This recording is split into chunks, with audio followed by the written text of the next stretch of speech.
acababan de nacer, los separaron de sus padres. Su intención era venderlos a quien mejor precio pagase. Mujeres con togas negras y hombres vestidos de blanco, que sembraron el terror a familias sin reparo. Niños robados para venderlos. No se sabe bien cuántos centenares de miles de niños y niñas fueron robadas durante el franquismo y cuántos, muchísimos, lo fueron en los últimos años del dictador y los primeros de la democracia. También ocurrió en Canarias y hay evidencias de ello, pero ha sido un tema tabú que ha martirizado a muchas familias. Hace unos días el gobierno de Canarias puso en marcha una comisión especial para investigar esta trama y quizá reparar algunas vidas también robadas. Esa comisión la preside la viceconsejera de Justicia de Canarias, Carla Vallejo, bienvenida. Muchas gracias, buenos días. La preside, si me lo permite, es nuestro consejero, Julio Pérez. Yo ya actúo como asistencia técnica y en su caso sustitución. Pues de asistencia técnica vamos a hablar. Usted sostiene que la trama o las tramas de bebés robados en Canarias, ni tampoco en España, ha sido suficientemente estudiada, ni tampoco investigada. ¿Por qué no ha sido suficientemente investigada? Se trata de una realidad que sabemos que existe, porque contamos con testimonios al respecto. Testimonios que son de todas formas muy fragmentados y muy individualizados. Ha habido concretos procedimientos judiciales de familias, de víctimas que han reclamado su derecho a saber su identidad y a saber qué ocurrió con sus familiares. Tenemos también, y sabemos que ha habido familiares que han acudido a la oficina que a nivel nacional puso a disposición el Ministerio de Justicia para facilitar la investigación de su situación, pero no existe ningún estudio sistemático, ningún abordaje general que, como por ejemplo, a diferencia de la memoria histórica, que sí que tenemos relatos de actuaciones organizadas que pasaron. En el caso de los niños robados, tenemos todos los elementos del mundo para sospechar que existía este sistema organizado, pero nos falta el estudio de esa situación, y es necesario, lo primero, determinar el alcance que tuvo esta tragedia en Canarias, para a partir de ahí reconocer a sus víctimas y por supuesto, que esto sea una realidad conocida, no sea un tabú, no sea algo que simplemente parece pasar de ser historias concretas que cuentan determinadas personas, reconocer que no ha sido así, sino que estamos hablando, como digo, de un sistema organizado que duró muchos años y causó mucho dolor.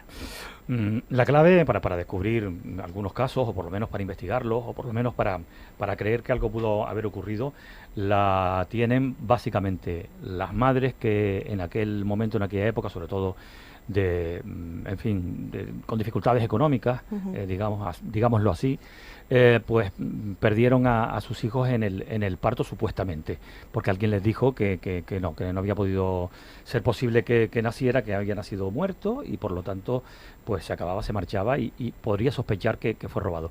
Y otra parte están en esos propios niños, niñas, que luego crecen y empiezan por alguna cuestión casual, o simplemente porque no lo ven claro, o porque por lo que sea, pues empiezan a sospechar que esto es así. Pero claro, desde un punto de vista vegetativo, en el caso de las madres, teniendo en cuenta que estamos hablando de pues prácticamente toda la transición, pero especialmente los años final de los 60, 70 y principios de los 80, pues se han convertido en personas muy mayores, o si no han fallecido ya, y es muy difícil pues encontrar esa verdad.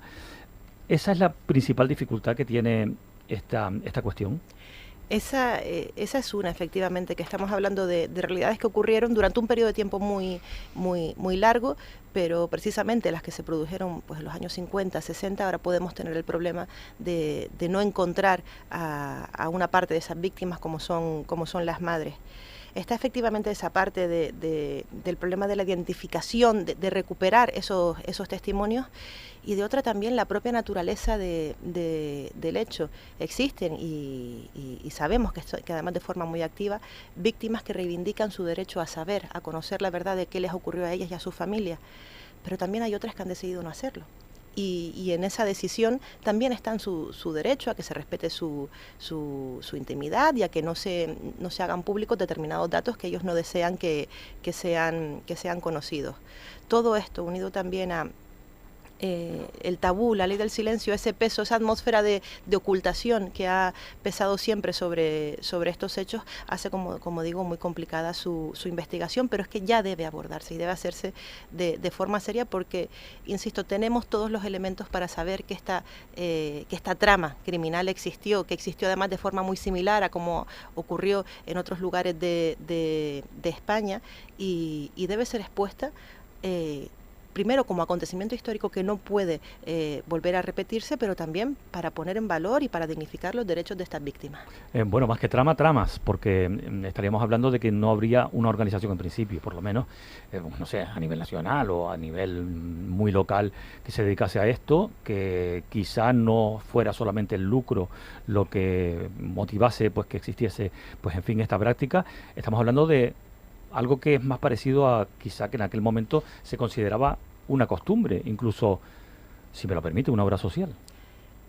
De hecho, así se consideraban o así reportan los testimonios que se consideraban que actuaban las personas responsables, muchas veces vinculadas a órdenes religiosas, a determinados centros, hospicios y hospitales que entendían que cuando venía pues una madre, bien porque era joven, bien porque no tenía demasiados recursos económicos, bien porque ella tenía, según ellos, demasiados hijos, pues ese niño o niña que nacía se le decía falsamente a la madre que había muerto y luego él o bien pasaba a estar a cargo de la orden religiosa o bien era cedido, a veces con precio, a veces sin él, en adopción a otras familias consideradas por ellos individualmente, solamente por ellos, como más idóneas. Las víctimas, vamos a suponer que esta comisión funcione bien y se pueda profundizar un poco en todo esto y además se hallen víctimas de todo esto. ¿Las víctimas tienen reparación? Las víctimas como mínimo deben ser reconocidas y dignificadas. Existe, por supuesto, la posibilidad de una reparación caso por caso que incluso se ha estado llevando y se llevan, sabemos de la existencia de procedimientos judiciales concretos, porque de lo que estamos hablando es de un delito de alteración de la filiación, es un delito permanente, no prescribe porque se produce de forma continua todo el tiempo que ha sido alterada la filiación, la verdadera identidad de una persona. Esa es una parte, es la parte judicial y por el otro lado siempre sin que ello vaya a restar ni a disminuir el dolor sufrido, siempre un reconocimiento de la sociedad, de ese sufrimiento que se produjo y un acto de admiración y de dignificación de sobre todo esta acción que han llevado a cabo para hacerla pública, que para ellos es tremendamente dolorosa, pues creemos que sí que tiene un efecto para ellos y tiene un efecto para toda la sociedad. Los colectivos sin identidad consideran que el robo de bebés en las islas fue masivo. ¿Cómo se puede afirmar esto? ¿Qué razones podría haber para que Canarias fuese, digamos, un caldo de cultivo para todo esto? ¿Tiene que ver con la situación de las islas en aquel momento, en aquellos años 70, con un aislamiento tremendo con respecto a la península, la consideración de una tierra que necesitaba un impulso, una modernización, aquella frontera entre los años 70 y 80, la transición que llegó tarde? Está ahí. Es complicado primero hablar de cuántas víctimas canarias de la sustracción de menores existen, por lo que te he comentado de que no existen aún estudios sistemáticos y serios. Sabemos de testimonios concretos, pero es necesario efectivamente entrar a estudiar qué ocurrió además en determinados centros, en la Casa Cuna de Tenerife, también se habla de algunos episodios en el hospital de San Martín, y es necesario primero estudiarlo. Yo no me atrevo a dar números, ningún experto se atreve a dar números de hasta dónde llegó esta infamia. ¿Por qué ocurrió? Pues por los factores que tú has indicado, una sociedad además muy dividida en cuanto a ricos y pobres, con ese cierto paternalismo además que se ejercía por parte de las clases y de las órdenes religiosas más pudientes, más importantes, frente a esa pobreza a la que había que cuidar y casi tutelar y a la que se le negaban muchos derechos, incluido el de la propia maternidad y paternidad. Bueno, la ley de memoria histórica, que usted conoce perfectamente bien, podría plantear en algún momento dado la inclusión de los bebés robados. Es verdad que en Canarias hay una ley específica sobre esta cuestión. ¿qué le parece en primer lugar que la ley de memoria histórica a nivel nacional, que está muy vinculada a la posguerra, a la guerra, a la posguerra y a las víctimas pues de ese conflicto, de ese golpe de Estado del general Franco, pueda incluir la cuestión de los bebés robados? Eso le pregunto en primer lugar, y en segundo lugar, ¿con qué instrumentos cuesta la ley específica que tenemos en Canarias? La ley de memoria histórica, tanto la nacional, incluso nuestra propia ley de memoria histórica canaria, contempla efectivamente dentro de las realidades a investigar y dentro de las víctimas de la represión franquista, las víctimas de la sustracción de menores. La sustracción de menores es efectivamente parte del sistema represivo del franquismo. Pero no solo eso, también se produjo después del franquismo durante los primeros años de la democracia. Es una realidad que tuvo una extensión que en ese sentido va más allá temporalmente de hasta donde se puede ir con las leyes de memoria democrática. De ahí la importancia de que tengamos, siendo perfecto, correcto y hasta positivo, que dentro de las leyes de memoria histórica se contemple la realidad de los menores robados. Son necesarias también normativas específicas, como ocurre en nuestro caso, en el caso de Canarias, que tenemos la ley de 25 de abril de 2019, de las poquitas comunidades, por no decir la única, que tiene una normativa específica en el ámbito de los menores robados, y se anima, y además sabemos que se está trabajando en ello, para que exista una ley de sustracción de menores a nivel estatal, con la que se pueda coordinar nuestra ley autonómica, porque aun cuando no tengamos información de una trama general que se decante desde el Estado hasta las comunidades autónomas, sí sabemos que compartir esta información puede ayudarnos mucho para, pues, tanto en la investigación como en la localización de las víctimas. Ha dicho que los lugares donde específicamente habrían podido ocurrir este tipo de acontecimientos son la Casa Cuna en Santa Cruz de Tenerife y el Hospital San Martín en Las Palmas de Gran Canaria. Sobre todo, sí, casi todos los testimonios hacen referencia al origen de la Casa Cuna, pero como digo, tiene que seguirse investigando sobre esta cuestión. A eso iba. Se descarta que haya otros lugares, incluso algunas clínicas privadas, que eran, digamos, la mayoría, donde se producían alumbramientos, nacimientos en aquella época. No se descarta que haya otras posibilidades. En fin, ya sabe que actuaban también los seguros privados de alguna forma, que no eran tan caros o no recogían tantos derechos como ahora. Sobre esta cuestión, creo que habría que mirar un poco más allá. Luego estaban también las islas, Lanzarote, Fuerteventura, La Palma, en fin. Es que no podemos descartar nada a día de hoy. Quizás la mayor frustración que se produce cuando abordamos esta realidad y cuando abordamos la necesidad de darle un impulso al cumplimiento de la ley de menores robados, era darnos cuenta de que no sabíamos prácticamente nada. Sabemos los 10, 15, 20 testimonios documentados que tenemos a través de procedimientos judiciales, de la Oficina de Atención de Menores Robados, o incluso a través de los propios medios de comunicación, de entrevistas que se han realizado. Por lo menos tenemos que empezar desde ahí y empezar a desenmarañar ese hilo que tiene su complejidad, porque además exige el acceso a información de archivos y registros que afecta a datos personales de determinadas personas. Es complejo. El hecho de que no se haya abordado no tiene que ver con una falta de voluntad, sino con que es efectivamente complejo ver qué enfoque debemos darle. Y por ejemplo, lo que acabas de mencionar es que no podemos cerrarnos a que haya ocurrido en otros sitios. Solo tenemos estos testimonios, lo cual no implica que no existan otros y que si se busquen se encuentren.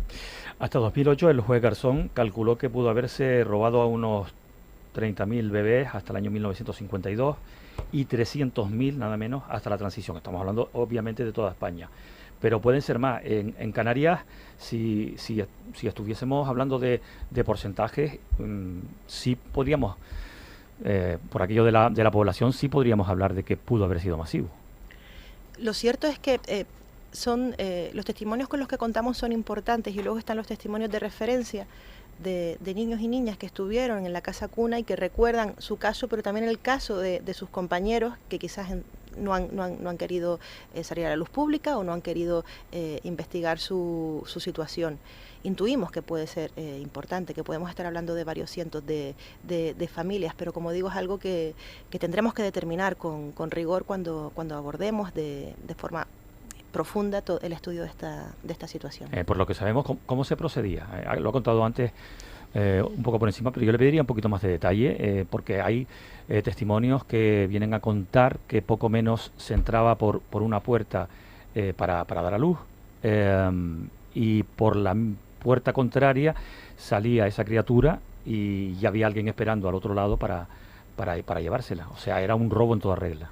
Los testimonios con los que contamos, que son además muy similares a otros testimonios de otras partes de España, de lo que hablan es de la existencia pues, por supuesto, de un embarazo, de una mujer, de situaciones diversas, a veces sí, madres solteras muy jóvenes, pero también mujeres casadas de clase quizás trabajadora, humilde y con varios hijos, que acudían al hospital, y en todos los casos se repite la obsesión de esas madres por decir: oí el llanto de mi niño, oí el llanto de mi bebé, y como después no le dejan verlo, o le enseñan un cuerpo que a ellas les extraña porque les parece que está demasiado, incluso decían, decían podrido, o sea, demasiado frío, como que ya estaba congelado, y les dicen que ha fallecido.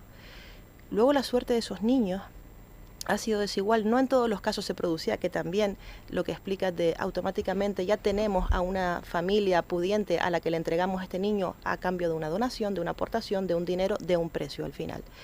O simplemente por un juicio de valor que se hace por parte de los responsables de ese centro, se entiende que ese niño o niña no debe estar con su madre y pasa a estar al cuidado del hospicio, en la casa cuna, donde pueden incluso transcurrir muchos años, y donde además las víctimas refieren, en el caso de Canarias, malos tratos, vejaciones y unas situaciones muy, muy duras.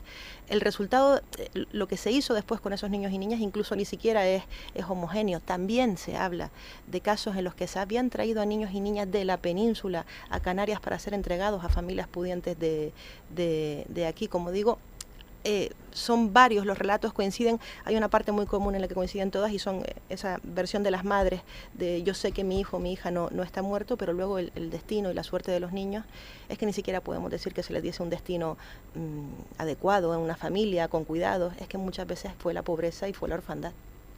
La verdad que el relato es tremendo, es tremendamente duro.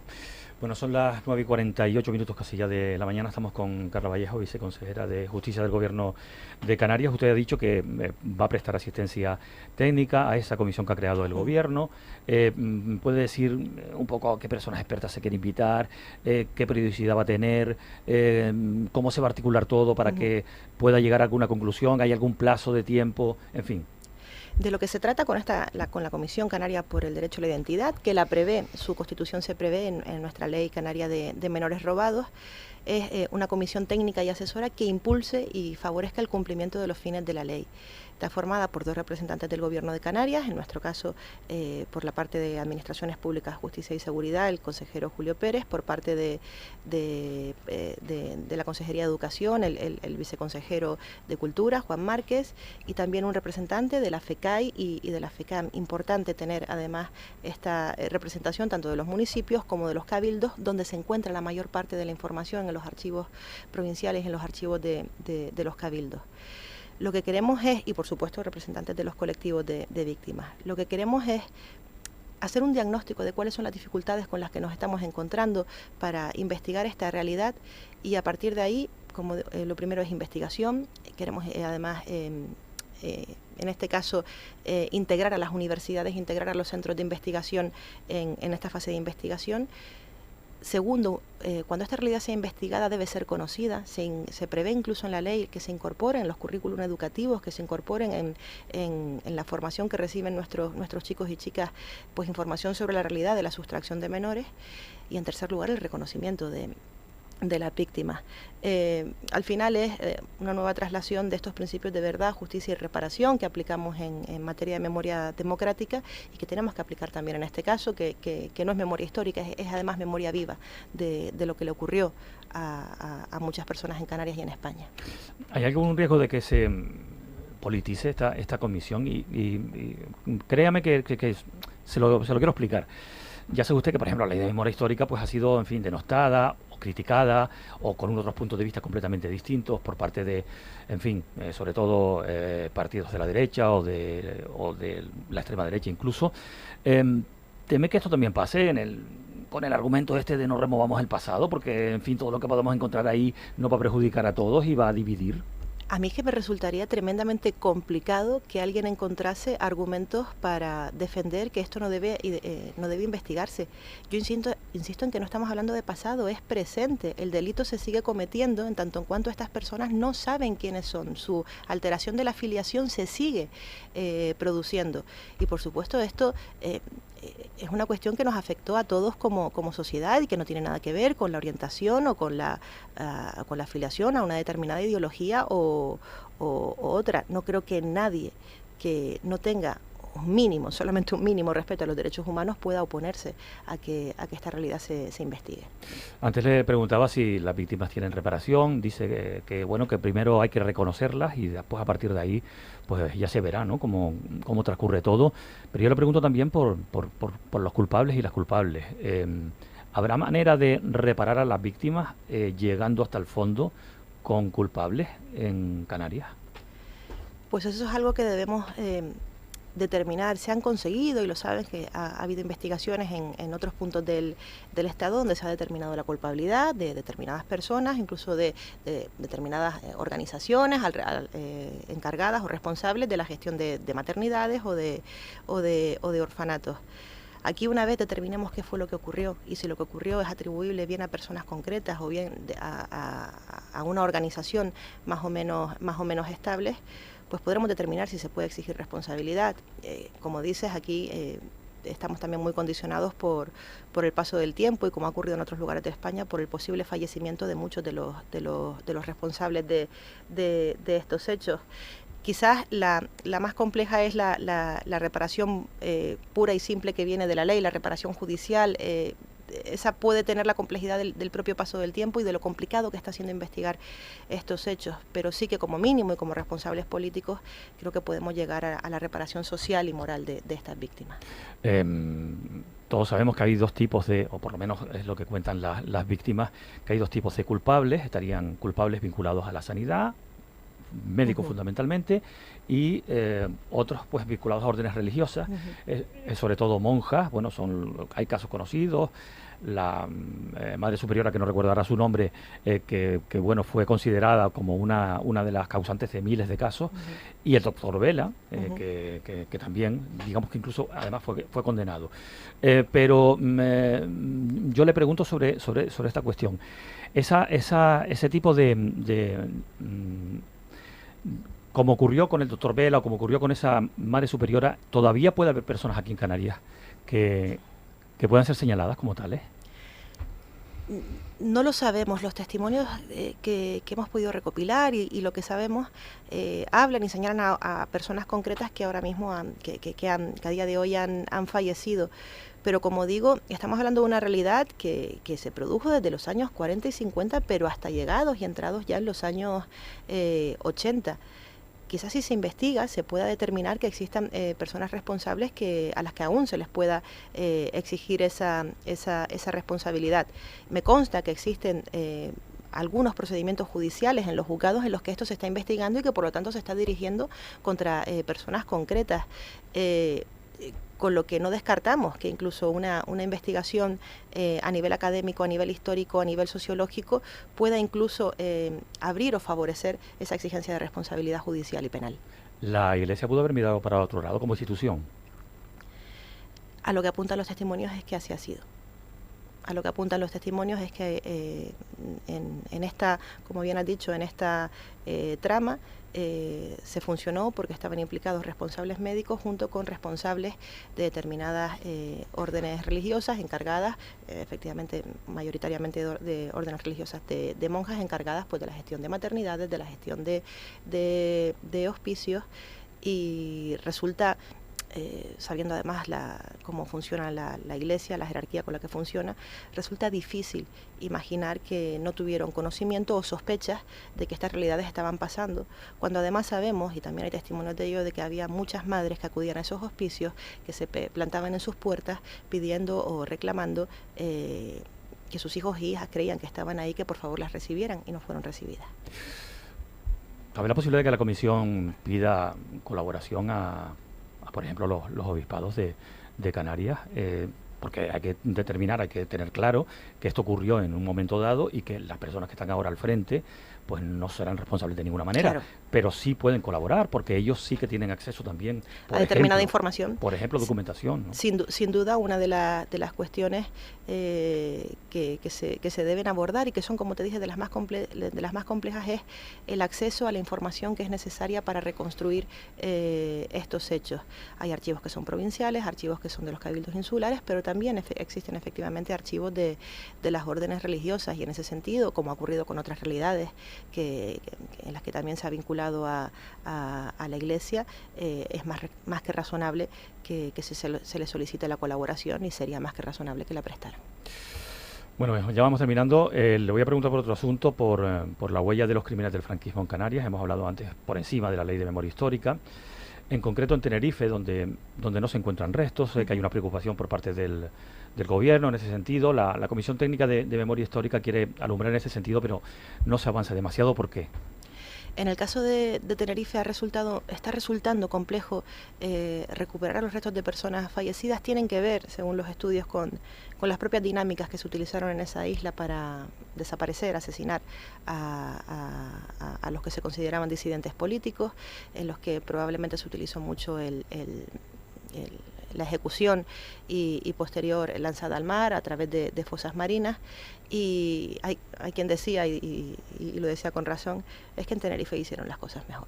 Supieron esconder y tapar la huella de lo que hicieron. No obstante, tenemos datos y seguimos investigando en ello. Esperamos ahora poder encargar un nuevo estudio para profundizar en la posibilidad de iniciar trabajos de localización y exhumación de nuevo en el cementerio de San Juan de la Laguna, porque si bien se hizo una con resultado infructuoso, es posible que la localización en la que había que buscar fuese otra, y existen otra serie de localizaciones donde merece la pena hacer un estudio para determinar si es posible, si es viable, pues llevar a cabo una prospección. Tenemos testimonios orales, algunos, no muchos, que indican otros espacios, y en eso estamos, en esa investigación. Justamente los testimonios orales fueron fundamentales en el caso de Gran Canaria, la cima de Ginamar, que además no era un secreto a voces durante incluso todavía la permanencia del dictador Franco, pues en fin, al frente del Estado antes de su muerte. Y los pozos donde se ha buscado en el norte, fundamentalmente de la isla de Gran Canaria. Y en el resto de las islas, Lanzarote, La Palma, ¿cómo fue allí esa represión y dónde están las víctimas de la guerra? Los datos que tenemos, nosotros referimos unos 21 lugares relacionados o lugares de relevancia donde puede haberse producido el asesinato y la posterior, las fosas comunes, el asesinato y después el abandono de los cadáveres en las fosas comunes, y tenemos identificados 7 lugares que, de acuerdo con criterios científicos, se podrían investigar. Verdad que no los hay en Lanzarote, ni en La Gomera, ni en Fuerteventura. En el caso de Lanzarote, porque se considera y Fuerteventura, porque se considera que la mayoría fueron trasladados a Gran Canaria. En el caso de La Gomera, de lo que se habla de una fosa marina, y sí la hay en La Palma, en Fuencaliente. De hecho, otra de las intervenciones que tenemos previstas es una nueva prospección en la zona de Fuencaliente con un radar. No la pudimos hacer el año pasado, que era cuando la teníamos diseñada por la cuestión del volcán, pero pensamos abordarla este año. Carla Vallejo, viceconsejera de Justicia del Gobierno de Canarias, gracias por venir a la radio pública a explicar todo esto. Muy interesante. Vamos a seguir desde luego muy de cerca esta comisión sobre los niños robados que ha puesto en marcha el Gobierno. Muchísimas gracias a ustedes.